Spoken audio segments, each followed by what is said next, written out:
দর্শক স্বাগত আমাদের প্রতিদিনের সকালের আয়োজন এশিয়ান সংবাদ বিশ্লেষণের সাথে আছি আমি কামরুল ইসলাম হৃদয়। দর্শক প্রতিদিনের মতো আমরা যেসব পত্রিকাগুলো দেখে থাকি আমাদের সময়ের সকালের আয়োজনে আমরা একইভাবে শুরু করতে যাচ্ছি সেগুলো।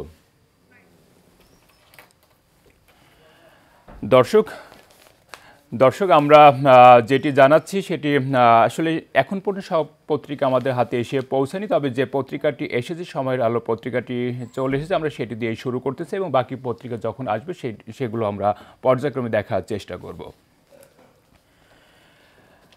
পত্রিকাটি বড় করে নির্বাচন নিয়ে যে একটি শিরোনাম করেছে আমরা দেখতে পাচ্ছি, বিরোধী পাল্লা ভারী হচ্ছে বিএনপির, ফেব্রুয়ারিতে আসছে ছাত্রদের নতুন দল। ইসলামী দলগুলো সহ জামাতের উদ্যোগে হচ্ছে নির্বাচনী ঐক্য, তৎপরতা পর্যবেক্ষণ করছে বিএনপি।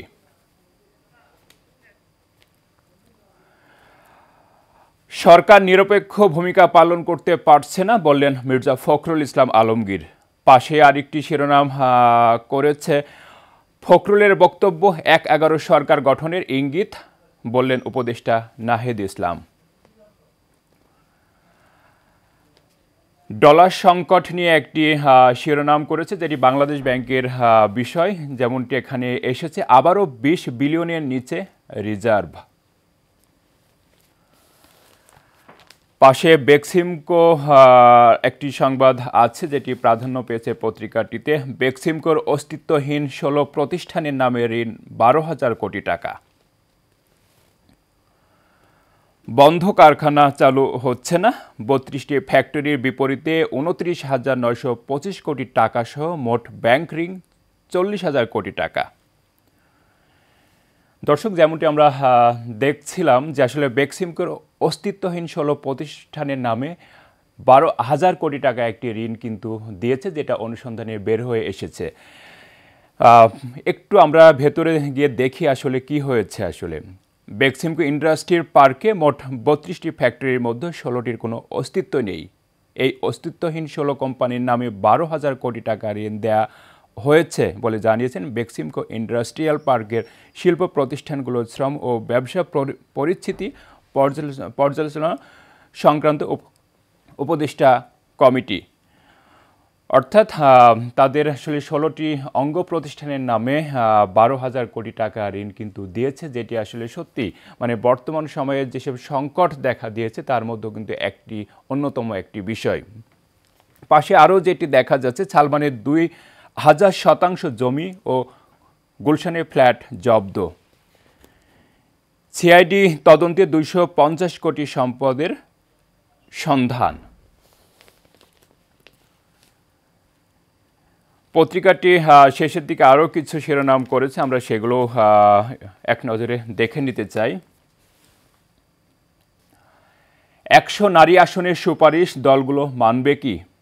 সুপারিশ বাস্তবায়ন নিয়ে আমরা তো আশাবাদী, কিন্তু যত দ্রুত রাজনৈতিক দলগুলো একমত হয় ততই মঙ্গল, বললেন বদিউল আলম মজুমদার। এমন জিনিস তো কোনোদিন শুনিনি, এটি স্পষ্টতই বাস্তবতা বিবর্জিত, এভাবে হয় না, বললেন দিলারা চৌধুরী। যেমনটি দেখছিলাম যে ১০০ নারী আসনের সুপারিশ করেছে, আসলে এটি কতটুকু বাস্তবতা সাথে যায়, তো এমনই আসলে একটি টপিক নিয়ে কিন্তু আসলে মত এবং দ্বিমত দুটোই রয়েছে, যে আসলে আমাদের দেশের প্রেক্ষাপটে যে ১০০ নারী আসন সেটি কতটুকু আসলে এটা যৌক্তিক, সেটি নিয়ে আসলে কথাটা এসেছে এবং এটিকে গুরুত্ব দিয়ে এই পত্রিকাটি শিরোনাম করেছে। পাশে আরও আছে, ডিসেম্বর বা আগামী জানুয়ারিতে জাতীয় সংসদ নির্বাচন হতে পারে, এমনটি বললেন নির্বাচন কমিশনার মাসুদ।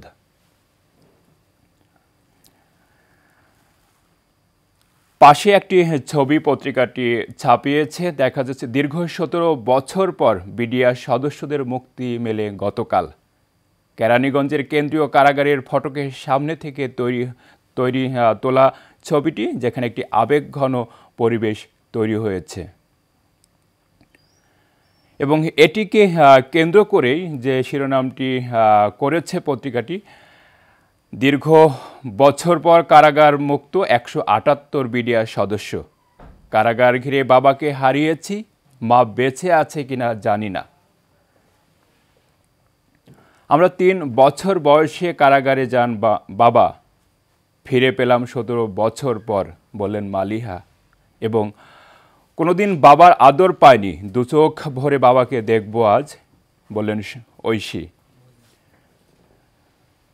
দর্শক, যে বিষয়টি আমরা আসলে দেখছিলাম যে আসলে দীর্ঘ ১৭ বছর আগে যে বিডিআর হত্যাকাণ্ড হয়েছিল পিলখানায়,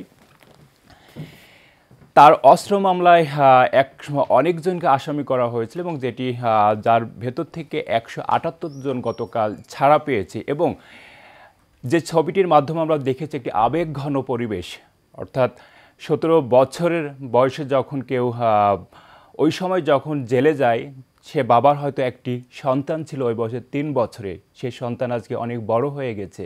এই সময়ের ভিতর তারা আসলে বাবা পায়নি মেয়েকে, মেয়ে পায়নি বাবাকে। তো দীর্ঘ ১৭ বছর পর যখন মুক্ত হয়, ঠিক ফটকের সামনেই একটি আবেগঘন পরিবেশ তৈরি হয়, যে ছবিটি আমরা দেখলাম।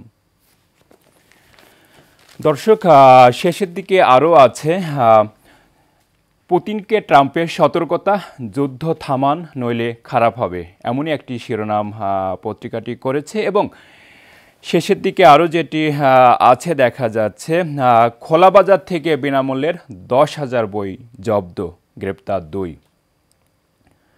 দর্শক, বিষয়টি একটু তুলে ধরতেই হয়। ২০২৫ সাল শুরু হয়েছে এবং জানুয়ারি মাসও কিন্তু যায়, বাট এখন পর্যন্ত দেশের শিক্ষার্থীদের হাতে বিনামূল্যে যে বই দেওয়ার কথা ছিল, অঙ্গীকার ছিল, সেগুলো কিন্তু এখন পর্যন্ত পৌঁছায়নি। এরই মধ্যে ১০,০০০ বা তার বেশি বই কিন্তু খোলা বাজারে চলে গেছে। তো এর সঙ্গে সংশ্লিষ্ট যারা আছে, অবশ্যই তাদেরকে আইনের আওতায় এনে তাদেরকে বিচারের মুখোমুখি করতে হবে, অন্যথায় এ ধরনের ঘটনাগুলো ঘটতেই থাকবে। এবং আরেকটি বিষয় পত্রিকাটি তুলে ধরেছে, বাংলা একাডেমি সাহিত্য পুরস্কার পাচ্ছেন যে ১০ লেখক, অর্থাৎ বিভিন্ন শিরোনামী পত্রিকাটি করেছে। এই ছিল দৈনিক সময়ের আলো পত্রিকার উল্লেখযোগ্য শিরোনাম। আমরা চলে যাচ্ছি পরের পত্রিকা দৈনিক জনকণ্ঠে। পত্রিকাটি বড় করে যে শিরোনামটি করেছে আমরা দেখতে পাচ্ছি, উন্নয়নের নামে অর্থ অপচয়, ৯ কলেজের ৭০০ কোটি টাকার প্রকল্প। ১ দশকে নির্মাণ কাজ শেষ হয়েছে, অর্ধেকের কম, প্রয়োজন বিবেচনা না করে রাজনৈতিক প্রভাবে প্রকল্প গ্রহণ। নিরপেক্ষ সরকারের নামে বিএনপি আরেকটি ১/১১ চাইছে, তথ্য উপদেষ্টা নাহিদের ফেসবুক পোস্ট। একই শিরোনাম, সরকার নিরপেক্ষ না থাকলে নির্বাচনের জন্য নিরপেক্ষ সরকার প্রয়োজন হবে, বললেন মির্জা ফখরুল ইসলাম আলমগীর। এবং উপদেষ্টা নাহিদের ফেসবুক পোস্ট নিয়ে রাজনীতিবিদদের মিশ্র প্রতিক্রিয়া। পত্রিকাটি নিচের দিকে আরও কিছু শিরোনাম করেছে, সেগুলো আমরা এক নজরে দেখে নিতে চাই। যেটি আমরা দেখেছি, বেক্সিমকোর অস্তিত্বহীন ১৬ প্রতিষ্ঠানের নামে যে ১২,০০০ কোটি টাকা ঋণ দিয়েছে, সেই একই শিরোনাম দৈনিক জনকণ্ঠ পত্রিকাও করেছে। এবং পাশে দেখা যাচ্ছে একটু আলাদা টাইপের শিরোনাম, বিদ্যুৎ খাতে অতিরিক্ত ৩৬৭ কোটি টাকা দিচ্ছে বিশ্বব্যাংক। এবং মাঝামাঝি একটি ছবি ছাপিয়েছে, কারামুক্ত হয়ে স্বজনদের জড়িয়ে কান্নায় ভেঙে পড়েন পিলখানা হত্যাকাণ্ডের ঘটনায় বিস্ফোরক মামলার কাশিমপুর কারাগার থেকে জামিনপ্রাপ্ত বিডিআর সদস্যরা।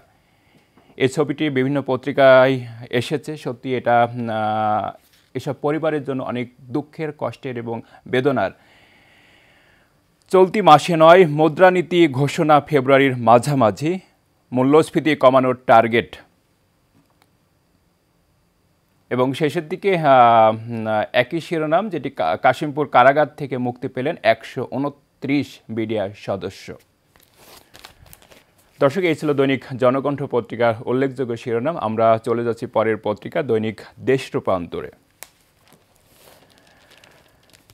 দেশ রূপান্তর উল্লেখযোগ্য যে শিরোনামটি করেছে দেখার মতো সেটি আসলে নির্বাচন নিয়ে কাছাকাছি ইলেকশন কমিশন ও রাজনৈতিক দল 2025 সালের শেষ দিকে বা 26-এর শুরুতে সংসদ নির্বাচন অনুষ্ঠিত হবে এমনটি জানিয়েছে ইলেকশন কমিশন থেকে। আমরা পরিবর্তন চাই, এ কারণেই বলছি নির্বাচন দ্রুত হওয়া দরকার বললেন মির্জা ফখরুল ইসলাম আলমগীর।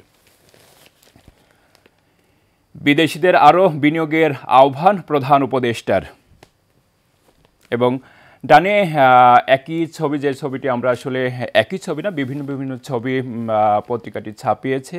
16 বছর কারাভোগের পর গতকাল কেন্দ্রীয় কারাগার থেকে জামিনে মুক্তি পান বিডিআর সদস্যরা। অর্থাৎ যেটি আমরা দেখেছি আসলে বিডিআর হত্যাকাণ্ডের 17 বছর পর যে 178 জন বিডিআর জওয়ান গতকাল মুক্তি পেয়েছে, তারই বিভিন্ন ছবি বিভিন্ন পত্রিকায় উঠে এসেছে এবং তারই একটি ছবি দেশ রূপান্তর পত্রিকা ছাপিয়েছে, আমরা দেখেছি। গণ অভ্যুত্থানের লক্ষ্যই ছিল স্বৈরতন্ত্র থেকে গণতন্ত্রে প্রত্যার্পণ, এমনটি বিএনপির ভারপ্রাপ্ত চেয়ারম্যান তারেক জিয়া বলেছেন। বাবাকে ফিরে পাওয়া স্বপ্নের মতো। অর্থাৎ 16 বছর কারাভোগের পর গতকাল জামিনে মুক্তি পেয়ে যে আবেগঘন পরিবেশ তৈরি হয়েছে সে বিষয়টিকে নিয়ে আসলে এমনই মন্তব্য। শেষের দিকে পত্রিকাটি আরও কিছু শিরোনাম করেছে, সেগুলো আমরা দেখব। খোলা বাজারে 19,000 পাঠ্য বই জব্দ, ঢাকায় 2 ট্রাক জব্দ, গ্রেপ্তার 2, শেরপুরে 1 ট্রাক জব্দ, আটক 1 এবং সক্রিয় রয়েছে আরও কয়েকটি চক্র বলেন ডিবি। মালয়েশিয়ায় 71 বাংলাদেশি গ্রেপ্তার। এবং আরও শিরোনাম আছে, তেল চাল এখনও ব্যবসায়ীদের জালে। দর্শক, বিষয়টি একটু আসলে তুলে ধরতেই হয়। তেল ডাল ব্যবসায়ীদের জালে, অর্থাৎ যেটি আমরা আসলে শিরোনামের দেখলাম যে বাজারে কিন্তু একটা অস্থিরতা চলছে, যেখানে সবজিটা আসলে সাধারণ মানুষের নাগালের ভেতরে আছে, বাট এর বাইরে যে রান্নার উপকরণ আছে, তেল ডাল এবং বিভিন্ন ইস্যু, বিশেষ করে তেলটা কিন্তু আসলে এখন মানুষ চাইলে টাকা দিয়ে 5 লিটারের তেলটা কিনতে পারছে না। তো সেজন্য আসলে একটি সিন্ডিকেট এর জন্য দায়ী এবং এই সিন্ডিকেটকে আসলে দমন না করতে পারলে সামনে যে রমজান মাস আসছে সেখানে কিন্তু সাধারণ মানুষ বড় বিপাকে পড়তে যাচ্ছে। তো সেক্ষেত্রে আসলে এর সঙ্গে সংশ্লিষ্ট যে বা যারা আছেন তাদেরকে অবশ্যই অনেক সচেতন হতে হবে। এবং ট্রাম্পের জন্মসূত্রে নাগরিকত্ব বাতিল আটকালো আদালতে। পুতিনের সঙ্গে বৈঠক যে কোনো সময় মোদির সঙ্গে হতে পারে ফেব্রুয়ারিতে। অর্থাৎ এমনই শিরোনাম করেছে পত্রিকাটি। দর্শক, এই ছিল দৈনিক দেশ রূপান্তর পত্রিকার প্রধান শিরোনাম। আমরা চলে যাচ্ছি পরের পত্রিকায়, দৈনিক নয়া দিগন্তে।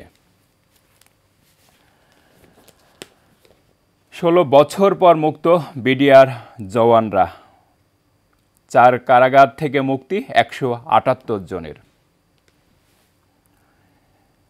পত্রিকাটি একই ছবি ছাপিয়েছে, আমরা দেখতে পাচ্ছি। ঢাকা কেন্দ্রীয় কারাগার থেকে মুক্তির পর স্বজনদের মাঝে এক সাবেক বিডিআর সদস্য। সালমান রহমানের 250 কোটি টাকার সম্পদ ক্রোক। ট্রাম্পের সাথে ফোন আলাপে বিন সালমান, যুক্তরাষ্ট্রে $60,000 কোটি বিনিয়োগ প্রস্তাব সৌদির। ডান পাশে যে শিরোনামটি করেছে পত্রিকাটি দেখা যাচ্ছে, বাংলাদেশে বিশ্বের 2 বৃহত্তম বন্দর পরিচালনা প্রতিষ্ঠান বিনিয়োগে আগ্রহী, দাভোসে ডক্টর ইউনূসের সাথে বৈঠক। নিচের দিকে আরও বেশ কিছু শিরোনাম দেখা যাচ্ছে, সেগুলো আমরা দেখে নিতে চাই। নিরপেক্ষ থাকতে পারছে না অন্তর্বর্তী সরকার বললেন ফখরুল ইসলাম আলমগীর। জিয়াউল ও তার স্ত্রীর হিসাবে লেনদেন 342 কোটি টাকা। সুপ্রিম কোর্টের সভাপতির প্রতিবাদ, বিচারক নিয়োগ অধ্যাদেশ বৈষম্যমূলক। সংবিধানের একটি অনুচ্ছেদই বাধা, বিচার বিভাগে পৃথক সচিবালয় প্রতিষ্ঠা। একই শিরোনাম, নিরপেক্ষ সরকারের দাবি আরেকটা, ১/১১ ইঙ্গিত বললেন উপদেষ্টা নাহিদ। এটিএম আজহারের রিভিউ শুনানি ২০ ফেব্রুয়ারি এবং শেষের দিকে যে শিরোনামটি করে পত্রিকাটি শেষ করেছে, গাজার ধ্বংসস্তূপ থেকে ২ শতাধিক লাশ উদ্ধার। দর্শক, এই ছিল দৈনিক নয়া দিগন্ত পত্রিকার প্রধান প্রধান শিরোনাম। আমরা চলে যাচ্ছি পরের পত্রিকা দৈনিক যুগান্তরে।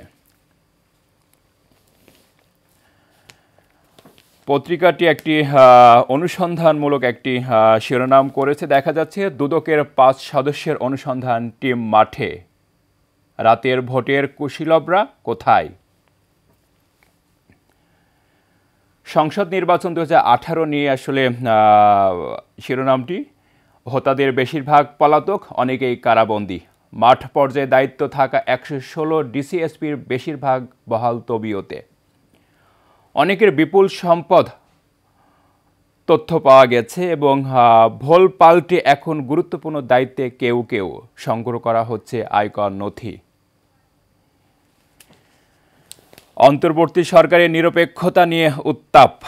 নিরপেক্ষ সরকারের দাবি আরেকটা ১/১১ ইঙ্গিত, যেটি নাহিদ ইসলাম বলেছেন। আমরা দেখেছি বিভিন্ন পত্রিকায় এবং মির্জা ফখরুল ইসলাম আলমগীরও একই কথা আসলে তার জায়গা থেকে বলেছে। কিছু বিষয়ে নিরপেক্ষতা পালন করতে পারছে না অন্তর্বর্তীকালীন সরকার, এমনই মন্তব্য তিনি করেছেন। গোয়েন্দা নজরদারিতে শিরিন শারমিন ৫ আগস্ট থেকে স্বামী সন্তান নিয়ে আত্মগোপনে।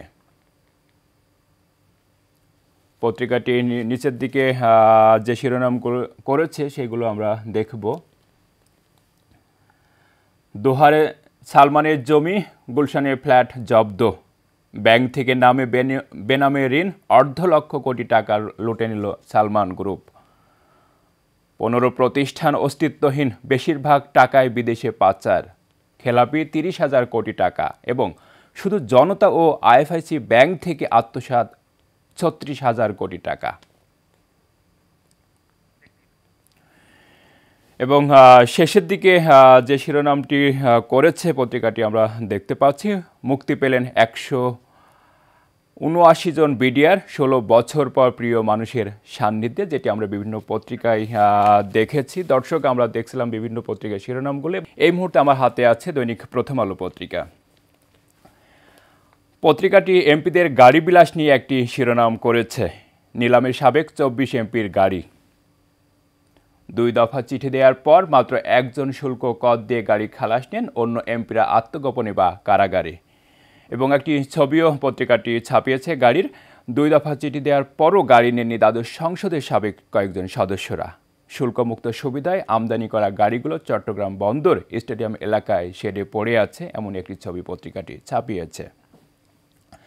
জুলাই আগস্টে মানবাধিকার লঙ্ঘন নিয়ে একটি শিরোনাম আছে। ফেব্রুয়ারিতে প্রতিবেদন দেবে জাতিসংঘের তথ্যানুসন্ধান দল।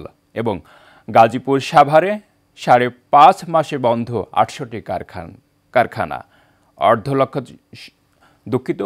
লক্ষাধিক শ্রমিক কাজ হারিয়েছেন। তাদের অনেকে কারখানা চালু ও বকেয়া বেতনের দাবিতে আন্দোলন করছে। সীমান্তে সেনা পাঠাচ্ছেন ট্রাম্প, অভিবাসী ধরতে রাজ্যে রাজ্যে অভিযান। এবং মির্জা ফখরুল ইসলাম যেটি বলেছে, আমরা দেখেছি যে কিছু বিষয়ে অন্তর্বর্তী সরকার এখনও নিরপেক্ষ থাকতে পারছে না। শেষের দিকে পত্রিকাটি আসলে তেমন কিছুই করেনি। এগুলোই ছিল দৈনিক প্রথম আলো পত্রিকার প্রধান প্রধান শিরোনাম। এরপর আমরা যাচ্ছি দৈনিক ইত্তেফাক পত্রিকায়। পত্রিকাটি যে শিরোনামটি করেছে প্রধান করে, নিরপেক্ষ ভূমিকা পালন করতে পারছে না সরকার, বললেন ফখরুল ইসলাম আলমগীর। দ্রুত নির্বাচন না হলে অন্যান্য শক্তির উত্থান হতে পারে। দেশের প্রয়োজনে সেনাবাহিনীকে সর্বোচ্চ ত্যাগ স্বীকারে প্রস্তুত থাকতে হবে, বললেন সেনা প্রধান। ডানের দিকে যেটি আছে, জুলাই আগস্ট নৃশংসতা নিয়ে জাতিসংঘের প্রতিবেদন ফেব্রুয়ারিতে, ডক্টর ইউনূসকে তুর্ক। বাংলাদেশে বিনিয়োগ বাড়াতে বিদেশিদের আহ্বান প্রধান উপদেষ্টার।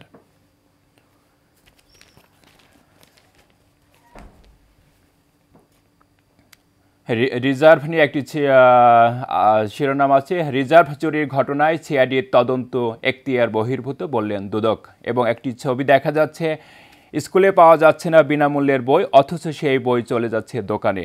শেরপুর সদর উপজেলার লছমোহনপুর দড়িপাড়া এলাকা থেকে গতকাল বিনামূল্যের প্রায় ৯,০০০ পাঠ্য বই জব্দ করে পুলিশ, এমনই একটি ছবি ছাপিয়েছে পত্রিকাটি। এবং শেষের দিকে জিয়াবাদ মুজিববাদ বাদ দিতে হবে বললেন নাসিরউদ্দিন। দর্শক, আমরা দেখছিলাম দেশের জাতীয় দৈনিক পত্রিকাগুলোর শিরোনাম, এবং আমরা দেখতে দেখতে অনুষ্ঠানে একেবারেই শেষ পর্যায়ে চলে এসেছি। আবার দেখা হবে দর্শক আগামীকাল ঠিক একই সময়। ততক্ষণ ভালো থাকুন, সুস্থ থাকুন, এশিয়ান টিভির সাথেই থাকুন। এতক্ষণ সাথে থাকার জন্য ধন্যবাদ সবাইকে।